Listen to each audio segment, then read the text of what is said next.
Apreciado hermano y amigo que me escuchas en esta hora de la noche, Dios te bendiga, Dios te guarde. Gracias por aceptar nuevamente la invitación de unirte a esta semana de mayordomía cristiana y de poder participar en este nuestro tema número 4, titulado Obediencia no es solo buenas intenciones.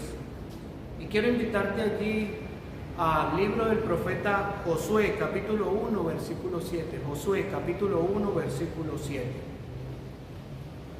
Vamos a leer allí nuestro versículo para esta hora, nuestro versículo para esta ocasión, pero no sin antes haber elevado una plegaria al Señor. Quiero invitarte para que donde estás inclines tu cabeza, cierres tus ojos y oremos.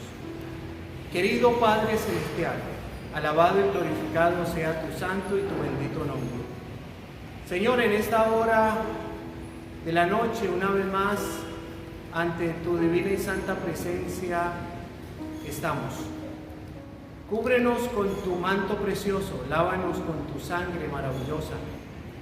Bendice, Señor, la exposición de tu palabra, danos sabiduría, que tu Espíritu Santo se mueva con poder en nuestros corazones y que seamos ricamente bendecidos al escuchar tu mensaje en esta hora. Te lo imploramos en el nombre y por los méritos de Cristo nuestro Señor. Amén. Amén. Muy bien, Josué capítulo 1, versículo 7 dice: solamente esfuérzate y sé que muy valiente, cuidando de obrar conforme a toda la ley que mi siervo mi siervo Moisés, te mandó. No te apartes de ella ni a la derecha ni a la izquierda, para que seas prosperado en todas las cosas que emprendas.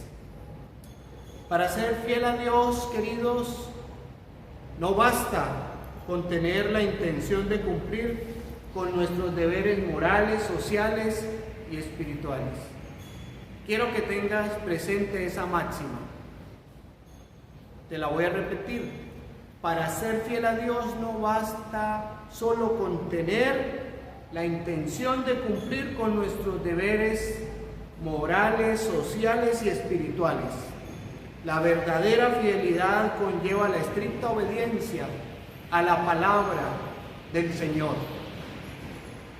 Eso lo vamos a estudiar en esta noche. Ello significa que si Dios te pide a ti que debes andar por la derecha, aun aunque a ti te parezca mucho mejor el camino que está a la izquierda y menos difícil, menos pesado, tú debes seguir la voluntad de Dios y el consejo que te da de andar por ese camino de derecha. Interesante esto. Hay muchos que suponen que las buenas intenciones son suficientes para hacer la voluntad de Dios. Sin embargo, estas son solo una herramienta en ese conjunto de piezas que conforman el conjunto que nos ayudan a practicar el estilo de vida cristiano. Las buenas intenciones son solo el primer peldaño en la escalera que nos lleva a nuestra fidelidad. Quiero que en esta hora de la noche veamos este principio reflejado en una de las historias bíblicas que están contenidas allí en el segundo libro de Samuel y específicamente en el capítulo 6. Allí veremos que la voz de Dios constituye el fundamento de nuestro estilo de vida cristiano y que el mismo debe anteceder nuestros razonamientos y aún nuestras intenciones. Allí, en el segundo libro de Samuel, en el capítulo 6, leemos lo siguiente: David volvió a reunir a todos los escogidos de Israel, 30,000 hombres, y se levantó David y partió de Baala de Judá con todo el pueblo que lo acompañaba para trasladar de allí el arca de Dios, sobre la cual era invocado el nombre de Jehová de los ejércitos, que tiene su trono entre los querubines. David era el rey y disfrutaba, si lo pudiéramos ver de esa manera, de un periodo de paz y tranquilidad. Ya había pasado el periodo de las invasiones, el periodo de las guerras, y ahora él se propone cumplir uno de esos sueños, una de esas metas tan anheladas que él tenía para cuando llegara a ser rey de Israel: trasladar el arca hasta la capital del reino. El arca era un mueble sagrado. El arca contenía las tablas de la ley de Dios, la vara de Aarón que floreció y una copita con maná. Y por supuesto, era el mueble más solemne que contenía el santuario, y de manera específica el lugar santísimo, porque el arca representaba la presencia inmediata de Dios en el pueblo. Así que estamos hablando de un momento crucial en la vida del rey David, de algo sin lugar a dudas esplendoroso. La Biblia dice que había reunido 30,000 hombres y que estaba organizando toda una fiesta espiritual para traer, hermanos, ese mueble hasta Jerusalén. Sin lugar a dudas que una ocasión como esta meritaba que todos los preparativos estuvieran minuciosa y cuidadosamente preparados, a punto.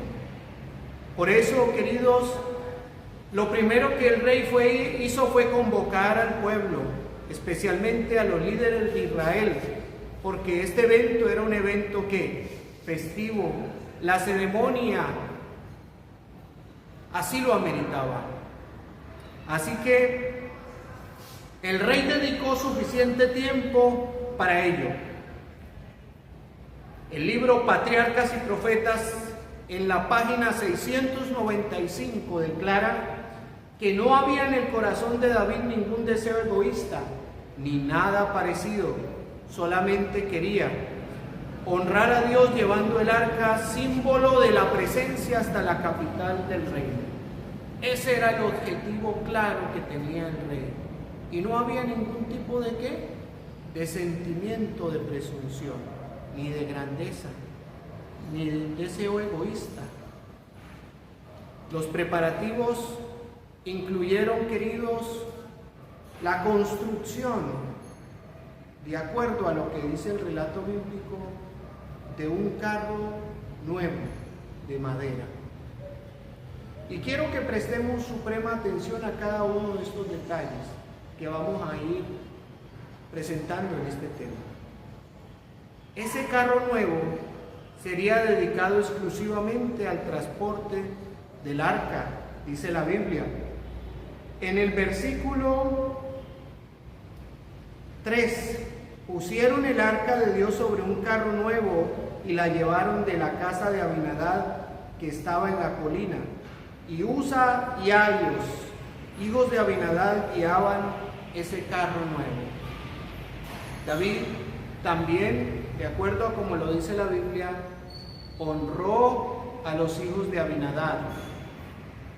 El jefe de la casa donde había permanecido el arca honró a Usa y Ayos, permitiéndoles que fueran parte de ese séquito que acompañaría ese traslado y que estuviesen en primera línea allí, escoltando el arca. La fiesta y la alegría desbordaban en ese momento. Se dice que esos 30,000 hombres estaban exaltantes de gozo, estaban acompañando el arca y elevaban voces de júbilo, con un sinnúmero de instrumentos musicales que entonaban sublimes cánticos. La Biblia lo expresa de manera admirable al decir allí en el versículo 5 que David y toda la casa de Israel danzaban delante de Jehová con toda clase de instrumentos de madera, de haya, con arpas, salterios, panderos, flautas y címbalos. La gran multitud exaltada de alegría se preparaba para entrar a Jerusalén, y el pueblo estaba sumamente feliz. Para ello querían hacer el momento de celebración inolvidable y majestuoso. Todo parece indicar que estaba saliendo todo a la perfección, de acuerdo a como el rey lo había presupuestado. Hacía mucho que Israel no presenciaba semejante escena de triunfo. Así que con solemne regocijo, dice el espíritu de profecía, la enorme procesión iba sorteando entre las colinas y los valles hacia la ciudad santa. Sin embargo, los versículos siguientes nos presentan un momento desafortunado que acaeció con aquella procesión que estallaba en júbilo y en gozo. Dice allí, en el versículo 6, que cuando llegaron a la era de Nacón, Usa extendió su mano hacia el arca de Dios y la sostuvo, pues los bueyes tropezaban. En medio de esa gran expectación, algo inesperado ocurre, algo que ni el mismo rey se había llegado a imaginar. Los bueyes que tiraban el carro, lo dice la escritura, tropezaron y el carruaje dio un giro brusco que desestabilizó completamente lo que llevaba el arca del pacto. Todo indicaba entonces que este mueble sagrado, queridos, iba a ¿qué? A profanarse al caer en tierra. Así que Usa, aquel hombre fuerte y ágil que había sido puesto junto con su hermano para evitar cualquier percance, reaccionó con rapidez y sostuvo el arca para que ésta no cayera en tierra. ¿Qué motivó aquel acto temerario, aquella reacción, podríamos decir? Quizás, queridos, bastante irreverente de parte de Usa. Queridos, Usa tenía un motivo válido y humanamente razonable, que justificado desde esa perspectiva, desde la perspectiva nuestra, queridos, podría llegar a merecer en nuestros días el sonoro aplauso de ti y de mí. ¿Por qué? Porque se podía suponer que aunque el Señor había ordenado que no debían tocar el arca, Usa lo hizo por un motivo humanamente y aparentemente correcto. Es más, desde el punto de vista humano era fácil pensar que hasta Dios hubiese podido haber alegrado del habilidoso acto de este hombre para evitar que el arca cayera en tierra. Usa pensó dentro de sí: debo evitar a toda costa que este mueble tan sagrado vaya a caer de donde es transportado tan cuidadosamente, vaya a tocar tierra, vaya a ensuciarse, vaya a moverse el contenido que hay dentro de él y vaya a estropearse el oro que lo recubre. La presencia de Dios vaya entonces aquí a profanarse, pensó Usa. Así que Usa sostuvo el arca. Los actos de desobediencia, queridos, a los mandatos de Dios, sin embargo, no son justificables aún a pesar de esas buenas intenciones que hemos desglosado tenía Usa en esa hora. De un momento a otro todo cambió. ¿Y saben por qué todo cambió?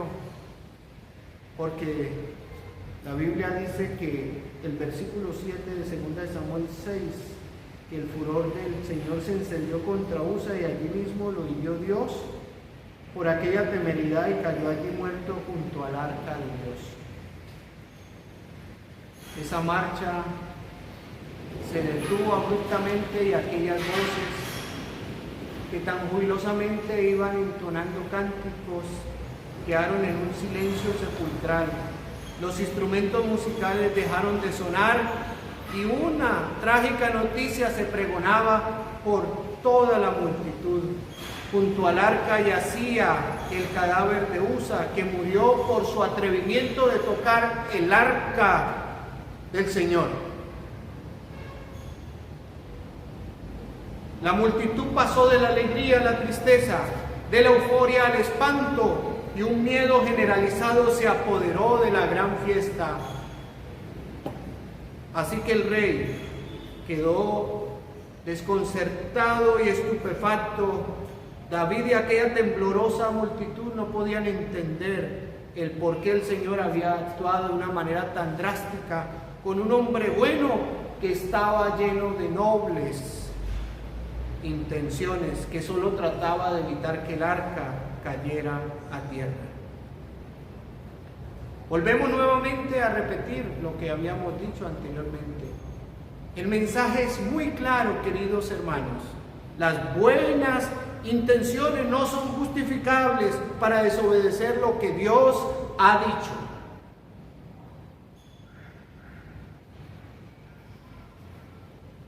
En medio de aquel espanto, la frustración y el temor a correr la misma suerte, David mismo comenzó a sentir expectación y temor de que él pudiese llegar a ¿qué? A correr la misma suerte. Por su mente comenzaron a pasar torbellinos de sus propios errores no confesados y temió por la seguridad de su propia vida.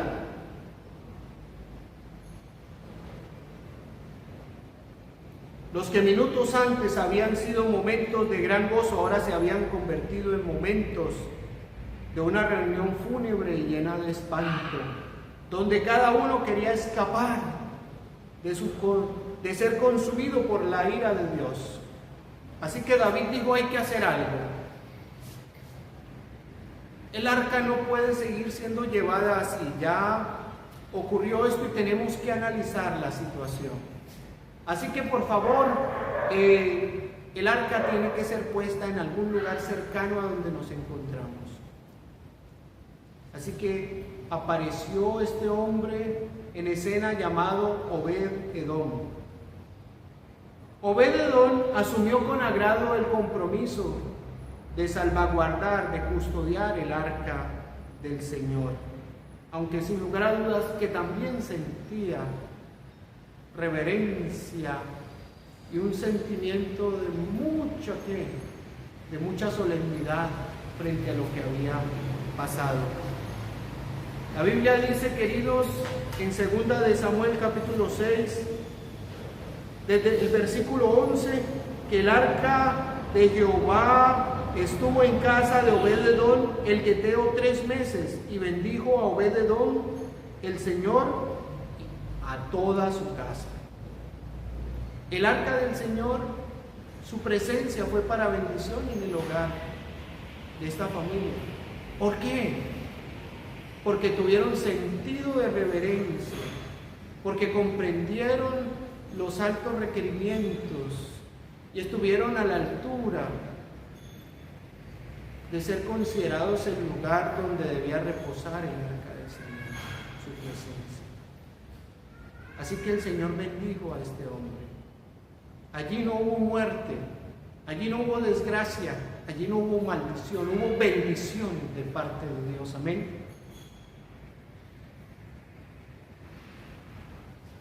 Quiero llevarte en esta hora a una reflexión. respecto a lo que ha acontecido, respecto a lo que hemos visto en el tema hasta esta hora.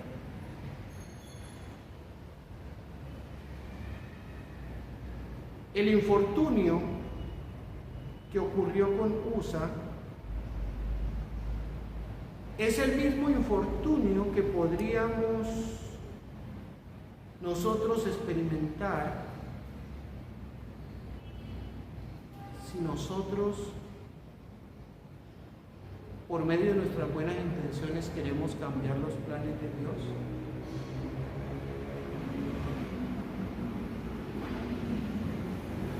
Realmente el principio es el mismo. La reverencia y la obediencia que Dios demanda de nosotros es igual a la que demandó de sus hijos en el pasado. Ahora, ¿por qué hablo de cambiar el plan de Dios? Porque lo que Usa hizo fue realmente un acto tan censurable y un acto de alguna manera que para Dios fue tan grotesco y tan ofensivo. Realmente Usa no cometió ese acto, si lo pudiéramos llamar esa imprudencia, por desconocimiento. Realmente no lo cometió porque estuviera obligado a cometerla. Sin lugar a dudas, que Usa, sin llegar a justificarlo, solo fue parte de ¿qué? De un traslado, de un arca, de un desplazamiento de un mueble sagrado que debía hacerse de otra manera, de otra forma, bajo otras circunstancias, con otras condiciones, bajo unos parámetros ya establecidos por Dios. Por eso te hablo de que no está muy lejos el hecho de que alguien pueda correr la misma suerte que corrió Usa, si ese alguien trata de cambiar el plan que Dios ha establecido, si ese alguien trata de modificar o piensa en su razonamiento humano bajo sus buenas intenciones, querer tratar de ser más sabio que Dios y de dirigir su vida y de tratar de agradar al Señor bajo premisas que Dios no ha dejado estipuladas en su palabra. Vamos a aclarar un poquito más esto que estoy diciendo con lo que vamos a leer a continuación. Dios había dado una orden. La orden inicial del Señor era la de construir ¿un qué? Un tabernáculo, como lo habíamos dicho inicialmente. En ese tabernáculo debía estar el arca. El Señor había dispuesto la manera como debían ser transportados o trasladados todos los muebles del santuario, porque es que el santuario en el desierto era movible y ellos debían desplazarse de un lado para otro. El Señor había descrito minuciosamente cada uno de los aspectos que los israelitas debían tener en cuenta, por supuesto, cuando el arca fuera trasladada. Si hubieran respetado esos pormenores cuando David decidió transportar el arca, todo habría salido bien. Pero se empezó mal y mal se terminó. ¿Cuáles habían sido esas recomendaciones? Bueno, allí en el libro de Éxodo, capítulo 25, versículos 10 al 15, leemos lo siguiente. Éxodo, capítulo 25, versículos del 10 al 15. Dice allí, queridos, así santificaréis, Éxodo capítulo 25, 10 al 15.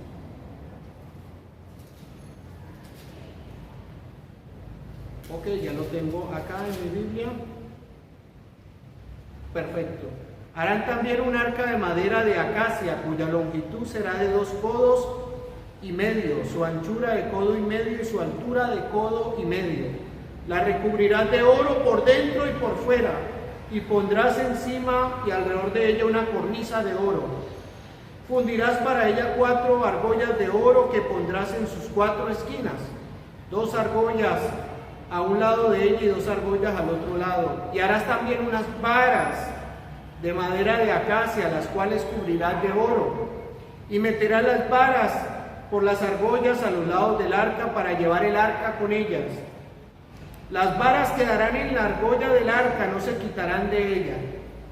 En el arca pondrás el testimonio que yo te daré, las tablas de la ley. Lo que el Señor estaba diciendo era que el arca debía tener unas varas, y esas varas tenían un propósito, sin lugar a dudas, específico, que eran el medio por el cual el arca podía ser llevada en hombros por 4 hombres que debían hacer parte de la tribu de Coat. Miren cómo Dios había especificado de manera tan detallada el procedimiento del traslado del arca. El arca no debía que llevarse sobre un carro, por muy nuevo que fuera. Podía llegar a ser de la madera más resistente, de la madera más hermosa, la más fina, pero no. Dios había diseñado un plan para que el arca fuese llevada de otra manera, ¿sí? Aunque al parecer las intenciones de llevar el arca en un carro lindo, en un carro que fuera tirado por bueyes, hubiese parecido mucho más elegante, hubiese parecido mucho más funcional, mucho más cómoda, hubiese llegado a ser algo que hubiese dado mucha más pompa a la ceremonia que se estaba realizando. El Señor había dicho: no, ese no es el plan, ese no es el método, esa no es la forma. Es como yo digo, no es como tú te lo imaginas, no es bajo tus mejores intenciones, bajo tus buenas, no, es de la manera como yo lo he pensado, dice Dios. Yo soy soberano y yo quiero que lo hagas de esta forma. Llevar el arca en un carro constituía una desobediencia flagrante a lo establecido por el Señor previamente. Hoy día nosotros vivimos en tiempos difíciles, cuando la infidelidad y la desobediencia se propagan en múltiples escenarios de la vida. Muchos no solo creen, sino que también enseñan que nosotros podemos llegar a adaptar y hasta mejorar los planes de Dios. ¿Qué tal te parece eso?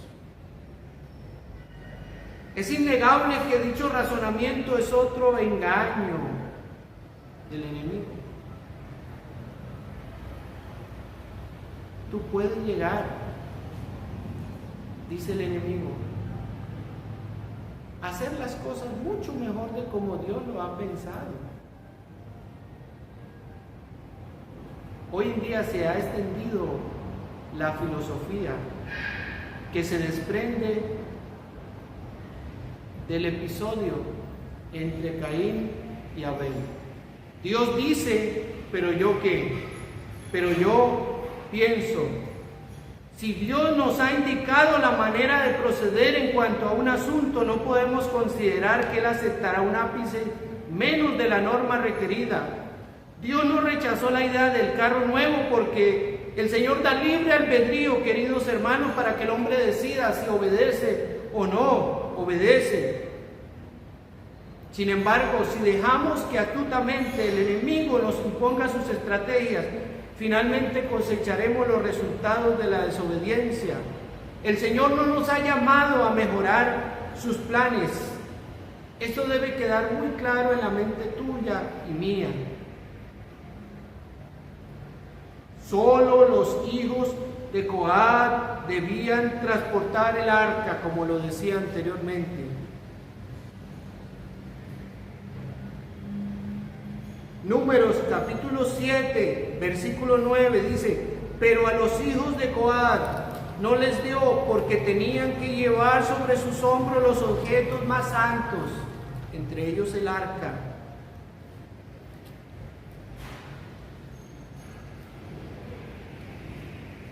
Podrías tú pensar,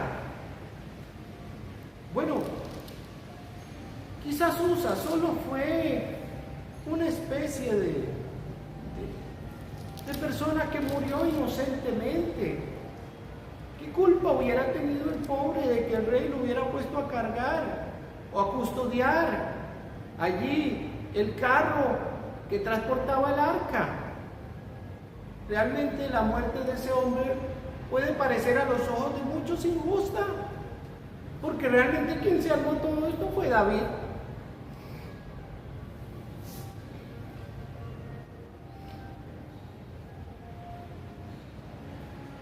Es evidente, queridos, que aunque el rey tenía responsabilidad en todo lo que estaba pasando, Usa también fue culpable de desafiar la voluntad de Dios. ¿Por qué? Bueno, Usa debió haber sido sincero y hablarle con claridad a David. Pudo haberle dicho: mira, mi rey, quiero agradecerte por tan alta distinción que tú quieres darme de acompañar en el séquito esta ceremonia tan importante, y aún de ir allí en la inmediata presencia del arca del cielo para mí, pero Señor, yo prefiero, mi rey, que hagamos las cosas tal y como Dios lo ha ordenado. Y si quizás el rey hubiese desdeñado la idea o de sacar la idea de Usa, y quizás lo hubiese podido hasta justiciar, ¿saben? La Biblia estaría contando la historia de un hombre que prefirió morir antes que desechar la autoridad divina. O por otra parte, si tal vez el razonamiento hubiese podido haber sido que el rey reflexionara, David quizá le habría contestado: Usa, tú tienes la razón, gracias por hacerme entender que íbamos a cometer un grave error. Es cierto, son los hijos de Coat los que deben conducir el arca. Así que hubiesen bajado el arca del Señor de ese carro nuevo y nada de esto hubiera pasado. Usa no hubiese muerto. Apreciados, Usa, sin lugar a dudas, tuvo la oportunidad de hacer que David pudiese entender la magnitud de las cosas que iba a hacer, que no estaban bien. Sin embargo, no lo hizo, pecó por omisión y también, queridos, por irreverencia, al estirar su mano de allí, queridos, de una manera descuidada, tratar de solucionar algo que Dios hubiese podido buscar la manera de haber arreglado de otra forma. Pero Él lo quiso solucionar bajo sus buenas intenciones. ¿Y sabe por qué? ¿Por qué Dios castigó tan severamente este pecado? Porque es que Dios le había dicho que el arca no se debía tocar. Números capítulo 4, versículo 15 dice: cuando haya que mudar el campamento, llegarán los hijos de Coat para llevarlos, pero no tocarán ninguna cosa santa, no sea que muera. No debían tocar nada santo. Esa era la orden de Dios. El arca no debía ser tocada ni siquiera por los coatitas, que eran los encargados de transportarla. David y todo el pueblo conocían de esta prohibición. Por lo tanto, cuando Usa decide tocar el arca para que no cayera, estaba al tanto del riesgo que estaba corriendo. Hoy ocurre que muchos que tienen un concepto errado del amor de Dios y suponen que pueden transgredir los mandamientos divinos y que el Señor va a tolerar esto. El Señor tiene que ser condescendiente conmigo, Él entenderá, Él llegará a hacer una excepción conmigo. Yo tuve que hacer esto, tuve que transgredir un mandamiento, yo me vi tentado a esto, Señor, pero sabes que yo lo hice con una buena intención. Así que, Señor, tú debes entenderlo. Hoy muchos suponen que pueden transgredir los mandamientos divinos y que nada va a pasar. No piensan en un amor fundamentado en la justicia y en la rectitud, sino en un amor permisivo y cómplice del pecado. Elena de White nos hace el siguiente comentario al respecto, allí en Patriarcas y Profetas, página 695. La suerte de Usa fue un castigo divino por la violación de un mandamiento muy explícito. Por medio de Moisés, el Señor había dado instrucciones especiales acerca de cómo transportar el arca. La muerte de Usa fue el resultado de una cadena de errores fundamentados en la presunción. David y su pueblo presumieron que a Dios se le puede obedecer como se quiere, que a Él se le puede adorar de la manera como a nosotros que no lo imaginamos. Es como si la obediencia fuera circunstancial y dependiera de nuestros propios criterios. Por eso la inspiración dice: Dios no puede aceptar una obediencia parcial ni una conducta negligente con respecto a sus mandamientos. David, entonces, consciente de todo lo que pasó, habiendo aprendido la lección, decidió actuar como Dios lo había dicho. Y vamos a ver la diferencia de todo esto. La muerte de Usa dejó una impresión perdurable en el corazón de David y de todo el pueblo. Por varios días no pudieron reponerse de este trágico suceso.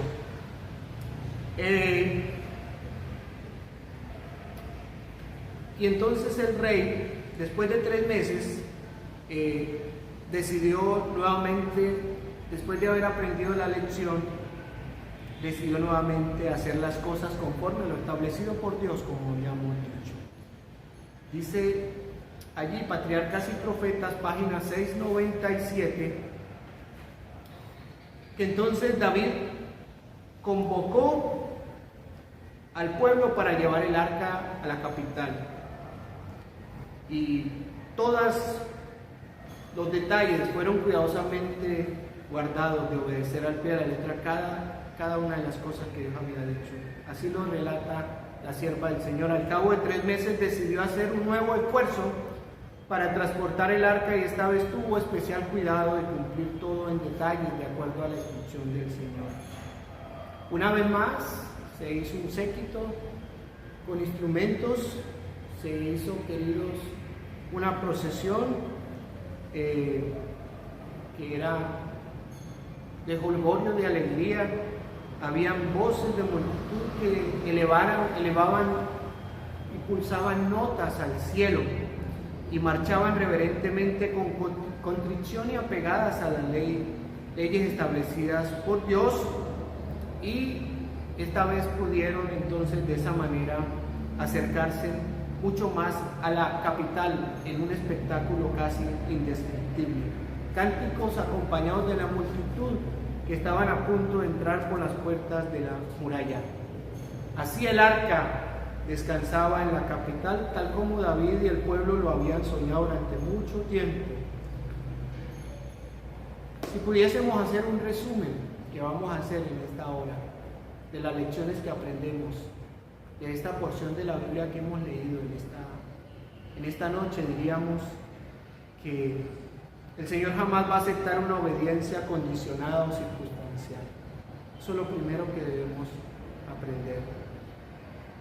Cuán honrado se siente Dios cuando sus hijos deciden obedecer lo que Él explícitamente ha dicho. 3. El enemigo ha promovido la idea de que cada quien puede obedecer al Señor de la manera como desee. Hoy muchas personas buscan tal vez acoplar a su estilo la adoración. No buscan ellos tratar de conformarse a lo que dice la Biblia, a la adoración al Señor de acuerdo a lo que está escrito, sino que tratan de amoldarse en ellos mismos, amoldar lo que dice la palabra a sus propios criterios. ¿Sí? Tratan de poder, apreciados, buscar una adoración light para sus vidas, que pueda ser para ellos un comodín. No se quieren amoldar, quieren que Dios y sus preceptos se amolden a Él. Creen que es Dios quien debe someterse a lo que yo pienso, a lo que yo considero. Que es Dios quien debe llegar a ser condescendiente conmigo. Que lo que yo creo está bien, que lo que Dios dice es demasiado anticuado. El enemigo, queridos, trata de convencernos de esta idea, de la idea de que Dios es tan misericordioso que aceptará que definamos nuestro propio patrón de obediencia y que no es un asunto grave adaptar los pedidos de Dios a las circunstancias del momento y a lo que cada uno considere que es mejor. La obediencia genuina es aquella que se empeña en hacer todo conforme a la voluntad de Dios, en no apartarnos de lo que Él ha establecido. Hacerlo es desobediencia y corremos el riesgo de ser considerados infieles el día cuando el Señor vuelva a esta tierra. Queridos, las personas pueden estar llenas de muy buenas intenciones, pero si esas buenas intenciones no van acompañadas con una sí, dice el Señor, de nada valen. Son desobediencia pura, infidelidad pura delante de Dios. Que Dios nos ayude a ser sumisos, a ser obedientes, a someternos a lo que Dios ha dejado como su voluntad expresa para cada uno de nosotros y que podamos cumplirla como una muestra de amor y de gratitud hacia Él. Te invito para que oremos en esta hora. Querido Padre Celestial, gracias por tu dulce y santa compañía en esta ocasión. Señor, en nuestros corazones hay muchas cosas que necesitan ser purificadas. Nuestra mente se ha corrompido con tantos conceptos filosóficos equivocados de este mundo. Señor, ayúdenos para que el control de nuestra voluntad pueda estar, Señor, en las manos del Espíritu Santo. Ayúdenos, Señor, para que nuestra vida se rija única y exclusivamente por lo que usted ha dejado escrito en su santa palabra. Guárdenos en esta noche y proteja a su pueblo. Se lo imploramos en el nombre de Cristo nuestro Señor. Amén. Amén.